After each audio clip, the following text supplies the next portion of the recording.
നമസ്കാരം. ചെമ്മനി പൂ സീരിയലിന്റെ ഇനി വരാൻ വേണ്ടി പോകുന്ന ഒരു എപ്പിസോഡിന്റെ റിവ്യൂ വിശേഷമാണ് കേട്ടോ പറയുന്നത്. ശ്രുതിക്ക് തിരികെ വീണ്ടും ആ വീട്ടിലേക്ക് കയറാൻ വേണ്ടി പറ്റാതാവാണ്. അതും സച്ചി കാരണം. അതിന്റെ ദേഷ്യം നമ്മുടെ ശ്രുതിക്ക് നന്നായിട്ടുണ്ട് കേട്ടോ.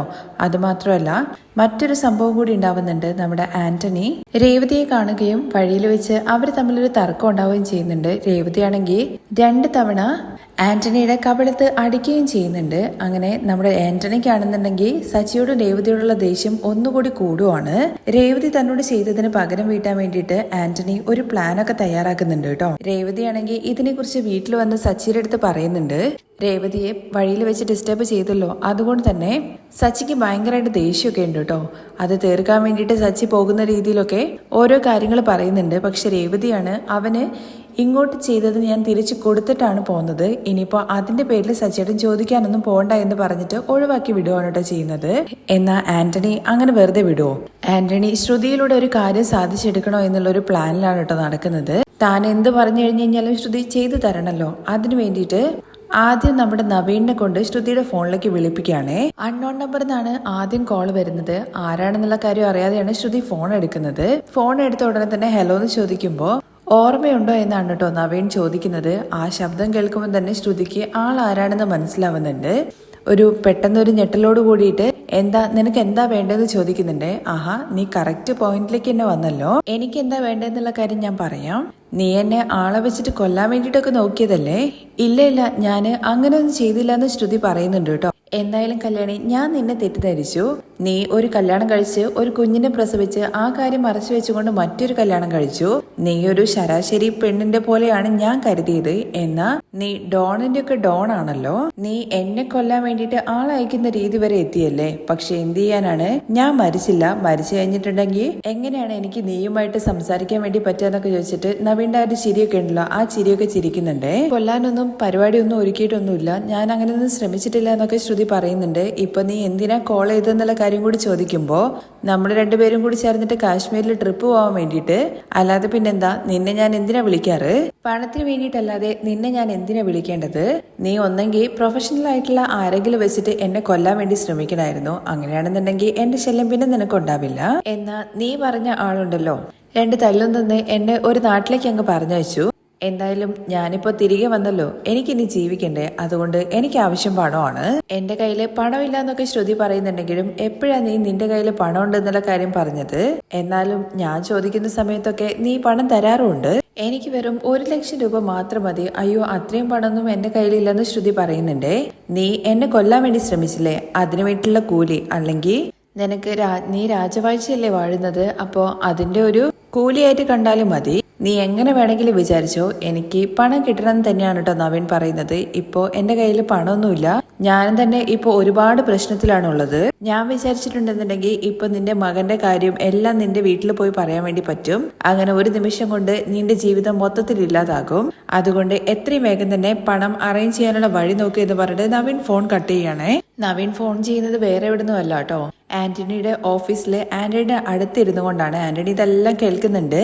ശ്രുതി ഇനിയിപ്പോ എന്തായാലും നവീന്റെ ശല്യം ഇല്ലാതാക്കാൻ വേണ്ടിയിട്ട് ആന്റണിയുടെ ഫോണിലേക്ക് വിളിക്കുന്നുള്ള കാര്യം അറിയാം. അങ്ങനെ ശ്രുതി ഇങ്ങോട്ട് വിളിക്കാൻ വേണ്ടി തന്നെയാണ് കേട്ടോ ആന്റണി ഇങ്ങനെ ഒരു പദ്ധതി ഒരുക്കുന്നത്. ഫോൺ വെച്ച ഉടനെ തന്നെ നവീന്റെ അടുത്ത് നമ്മുടെ ആന്റണി പറയുന്നുണ്ട് കേട്ടോ, ഇപ്പൊ നോക്ക് അവള് ഇങ്ങോട്ട് വിളിക്കും എന്നുള്ള കാര്യം. ഉടനെ തന്നെ ശ്രുതി ആന്റണിയുടെ ഫോണിലേക്ക് കോളും ചെയ്യുന്നുണ്ട്. കഴിഞ്ഞ് കഴിഞ്ഞാൽ ആർക്ക് വേദനിക്കും എന്നുള്ള കാര്യം നമുക്ക് അറിഞ്ഞൂടെ എന്നൊക്കെ പറഞ്ഞുകൊണ്ടാണ് കേട്ടോ നമ്മുടെ ആന്റണി ഫോൺ എടുക്കുന്നത്. ആന്റണി, ആ നവീൻ ഉണ്ടല്ലോ എന്നെ വീണ്ടും ഫോൺ ചെയ്തിട്ട് ടോർച്ചർ ചെയ്യാൻ വേണ്ടി തുടങ്ങി. നീയല്ലേ പറഞ്ഞ് അവന്റെ ശല്യം ഇനി ഉണ്ടാവില്ല എന്ന്. പക്ഷെ അവൻ വീണ്ടും വന്നല്ലോ എന്നുള്ള കാര്യം ചോദിക്കുമ്പോ അവനെ വേദനിപ്പിച്ചിട്ടല്ലേ വിട്ടിരിക്കുന്നത്. അവൻ തിരികെ വന്നിട്ടുണ്ടെന്നുള്ള കാര്യം ഞാൻ നിന്റെ അടുത്ത് പറഞ്ഞതല്ലേ. ഇനിയിപ്പോ എന്താ ചെയ്യാ? അതറിയാത്തത് കൊണ്ടാണ് ആന്റണി ഞാൻ നിന്നെ വിളിച്ചിരിക്കുന്നത്. എന്നെ കൊണ്ട് പണം ഇനി കൊടുക്കാൻ വേണ്ടി പറ്റില്ല. ശരി, ഞാൻ എന്തായാലും അവനെ ആൾക്കാരെ വിട്ടിട്ട് ഒന്നുകൂടി വരട്ടി വെക്കാം. പക്ഷെ ഇതുകൊണ്ട് എനിക്ക് എന്താണ് ലാഭമുള്ളത്? എന്താ ആന്റണി ഉദ്ദേശിക്കുന്നത് ചോദിക്കുന്നുണ്ട് നമ്മുടെ ശ്രുതി. ഞാന് അങ്ങോട്ടൊരു സഹായം ചെയ്തു കഴിഞ്ഞു കഴിഞ്ഞാൽ നീ ഇങ്ങോട്ടൊരു സഹായം ചെയ്യണം. ശരി പറ, ഞാൻ എന്താ ചെയ്യണമെന്ന് ശ്രുതി ഇങ്ങനെ ചോദിക്കുകയാണേ. സച്ചിയുടെ കാറിന്റെ ചാവി എനിക്കൊന്ന് വേണമെന്ന് പറയുന്നുണ്ടേ. അതെന്തിനാന്ന് ശ്രുതി ഉടനെ തന്നെ ചോദിക്കുന്നുണ്ട്. അതെന്തിനാന്നുള്ള കാര്യമൊന്നും നീ അറിയേണ്ട കാര്യമില്ല, അത് നിനക്ക് ആവശ്യമില്ലാത്ത കാര്യമാണ്.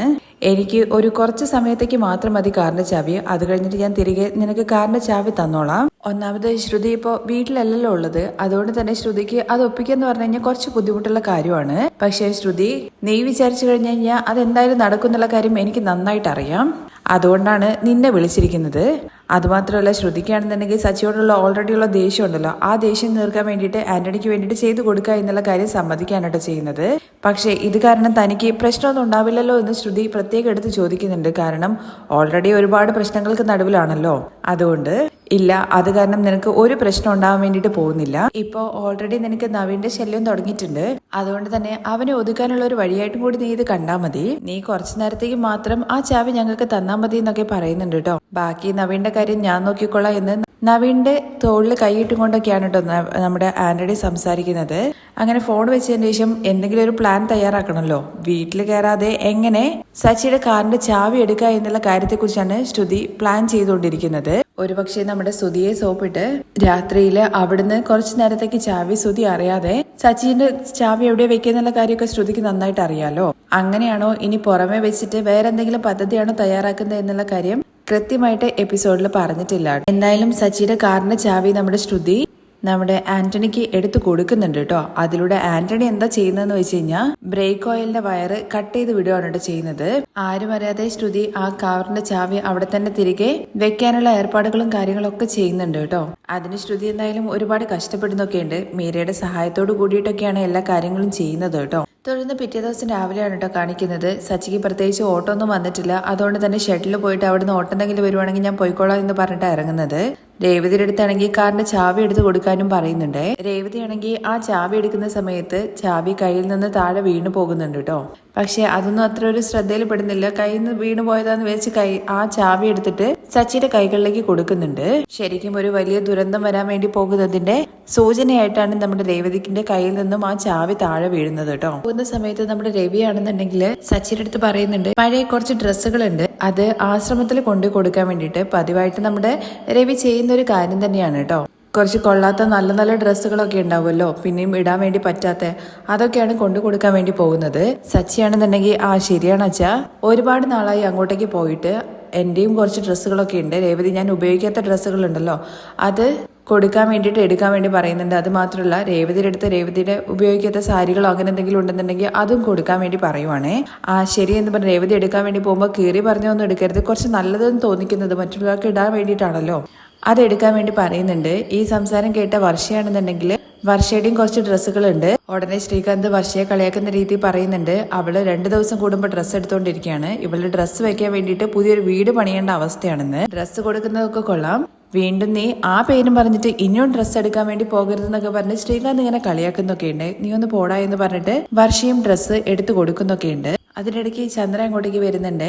എനിക്ക് ഇടാൻ വേണ്ടി പറ്റാത്ത ഡ്രസ്സുകളെല്ലാം ഞാൻ ആശ്രമത്തിലേക്ക് കൊടുക്കാൻ വേണ്ടി പോവാണിതാ, അവരെല്ലാവരും കൊടുക്കുന്നുണ്ട്, നിന്റെ എന്തെങ്കിലും ഉണ്ടെങ്കിൽ കൊടുക്കാൻ വേണ്ടി പറയണേ. ഉടനെ തന്നെ ചന്ദ്ര വയ്ക്കുന്നത് ഞാൻ എന്തിനാണ് എന്റെ സാരിയൊക്കെ ആശ്രമത്തിൽ കൊണ്ടേ കൊടുക്കുന്നത്, നീ ഉപയോഗിക്കാത്ത ഒരുപാട് ഡ്രസ്സുകളുണ്ടല്ലോ അത് കൊടുത്തൂടെ എന്ന് ചോദിക്കുമ്പോൾ അങ്ങനെ എന്റെ ഡ്രസ്സുകളൊന്നും വേറെ ആൾ യൂസ് ചെയ്യുന്നത് എനിക്ക് ഇഷ്ടമല്ല എന്ന് ചന്ദ്ര പറയുന്നത്. അമ്മയെ സപ്പോർട്ട് ചെയ്യാൻ വേണ്ടിയിട്ട് സുധിയും വരുന്നുണ്ട്. അല്ലെങ്കിലും അമ്മ പറഞ്ഞ ശരി തന്നെയാണ്, അമ്മ കൊടുക്കുന്ന സാരി അവരത് വല്ലവർക്കും പുച്ചക്കാർക്കും മറ്റൊക്കെ ആയിരിക്കും കൊടുക്കുന്നത്. ആ പിച്ച തണ്ടുന്ന സ്ത്രീയാണെന്നുണ്ടെങ്കിൽ അമ്മയുടെ സാരി എടുത്ത് നിൽക്കുന്നത് കണ്ടാൽ ചിലപ്പോൾ സിഗ്നലിൽ വെച്ചിട്ട് ഞാൻ വിചാരിക്കും അത് അമ്മയാണെന്നൊക്കെ മണ്ടത്തരങ്ങൾ ശ്രുതി ഇങ്ങനെ പറയുന്നുണ്ട് കേട്ടോ. ഉടനെ തന്നെ എല്ലാവരും അങ്ങ് ചിരിക്കാൻ വേണ്ടി തുടങ്ങുവാണേ.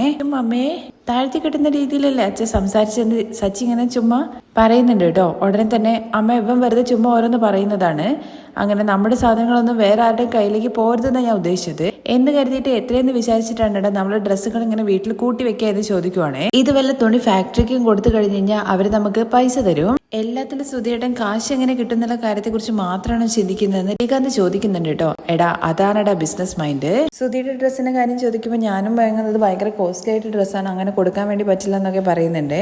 അത് കഴിഞ്ഞ് സച്ചി തരുന്നവരൊക്കെ തരാൻ വേണ്ടി പറഞ്ഞ് എല്ലാം ഒരു കവറിനകത്ത് കെട്ടി വെക്കുന്നുണ്ട്. എന്നിട്ട് അത് കൊടുത്തിട്ടേ താൻ പോവുള്ളൂ എന്നുള്ള കാര്യം രേവതിയുടെ അടുത്ത് പറയുന്നുണ്ട്. അതേസമയം ആന്റണി ആണെന്നുണ്ടെങ്കിൽ അവന്റെ കൂടെയുള്ള രണ്ടാമന്മാരുടെ കൂടെ അടുത്ത് പറയുന്നുണ്ട് കേട്ടോ, സച്ചിയുടെ ബ്രേക്ക് ഓയിലിന്റെ ഇതാണല്ലോ കട്ട് ചെയ്ത് വിട്ടിരിക്കുന്നത്, ഉടനെ തന്നെ എന്തായാലും ബ്രേക്ക് പിടിക്കാതെ വരില്ല, കുറച്ച് ദൂരം സ്പീഡിൽ പോയാൻ വേണ്ടി മാത്രമേ ഉള്ളൂ കാറ് ബ്രേക്ക് ഇല്ലാതെ പോകത്തുള്ളൂ, അതെവിടെയും കൊണ്ട് ഇടിച്ചിട്ട് അവൻ എന്തെങ്കിലും പറ്റുമല്ലോ, അതാണ് നമ്മുടെ ഉദ്ദേശം. അതുകൊണ്ട് തന്നെ അവനെ പ്രകോപിക്കാൻ വേണ്ടിയിട്ട് അവന്റെ പുറകെ ബൈക്കായിട്ട് പോകാൻ വേണ്ടിയിട്ട് പറയുന്നുണ്ട്. മുമ്പിൽ ചുമ്മാ ഇങ്ങനെ അവനെ ദേഷ്യം പിടിപ്പിക്കുന്ന രീതിയിൽ മുമ്പിൽ ഇങ്ങനെ ഇതാക്കിയാൽ മതി. അപ്പൊ പിന്നെ അവൻ പുറകെ എന്തായാലും നിങ്ങളെ പിടിക്കാൻ വേണ്ടിയിട്ട് സ്പീഡിൽ വരും. അതുകൊണ്ട് ഞങ്ങൾ എന്താ ചെയ്യേണ്ടതെന്ന് ചോദിക്കുമ്പോൾ സച്ചിന്റെ വീടിന്റെ മുമ്പ് പോയിട്ട് അവൻ കാർ എടുക്കുന്നത് വരെ വെയിറ്റ് ചെയ്യുക. അവന്റെ കാർ എടുത്തതിന് ശേഷം അവനെ ഫോളോ ചെയ്യുക. അവനെ ചുമ്മാ ദേഷ്യം പിടിപ്പിക്കുന്ന രീതിയിൽ എന്തെങ്കിലും ചെയ്താൽ മതി. അവൻ നിങ്ങളെ പിടിക്കാൻ വേണ്ടി കാർ സ്പീഡിൽ വരും. അങ്ങനെ സ്പീഡിൽ വരുന്ന സമയത്ത് പെട്ടെന്ന് തന്നെ ഓയിൽ ഡ്രൈ ആവുമല്ലോ. ഡ്രൈ ആയി കഴിഞ്ഞ് കഴിഞ്ഞാൽ പിന്നെ അവന് ബ്രേക്ക് പിടിച്ചാൽ കിട്ടില്ല.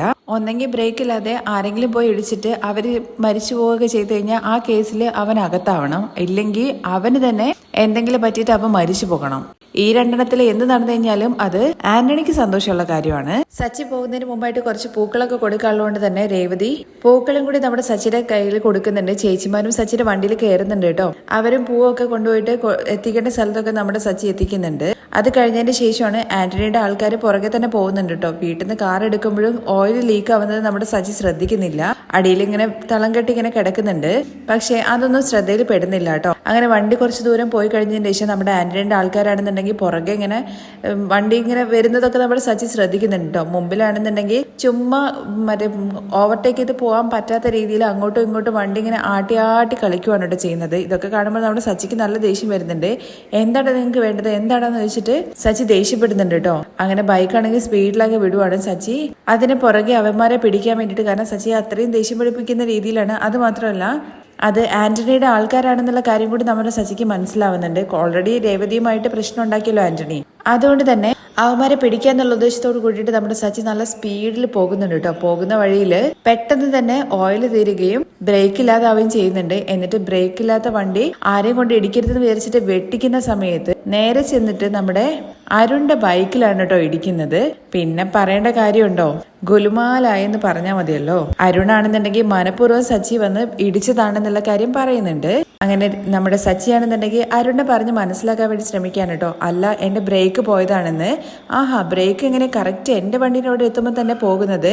നീ ചുമ്മാ നമ്പർ ഇറക്കൊന്നും വേണ്ട, നീ എന്നോടുള്ള പക തീർത്തതാണെന്ന് പറഞ്ഞിട്ട് സച്ചിയെ പോലീസുകാരെ അറസ്റ്റ് ചെയ്ത് കൊണ്ടുപോകും എന്നുള്ള രീതി ആവുകയാണ് കേട്ടോ. എന്തായാലും വണ്ടി തരില്ല, വണ്ടി നേരെ പോലീസ് സ്റ്റേഷനിലേക്ക് വിടട്ടെ എന്ന് പറയുന്നുണ്ട്. പോലീസുകാര് ആ വണ്ടി കൊണ്ടുവന്ന പോലീസുകാർക്കും വഴിയിൽ വെച്ചിട്ട് ആക്സിഡന്റ് ആവുന്നുണ്ട്. ബ്രേക്ക് പോയതാന്നുള്ള കാര്യം നമ്മുടെ അരുൺ അറിഞ്ഞിട്ടും നമ്മുടെ സച്ചിയെ കുരുക്കുക എന്നുള്ള ഉദ്ദേശത്തോടു കൂടി സച്ചിയുടെ മേല് കേസൊക്കെ ചാർത്തി കൊടുക്കാൻ വേണ്ടിയിട്ടൊക്കെ ശ്രമിക്കുന്നുണ്ട് കേട്ടോ.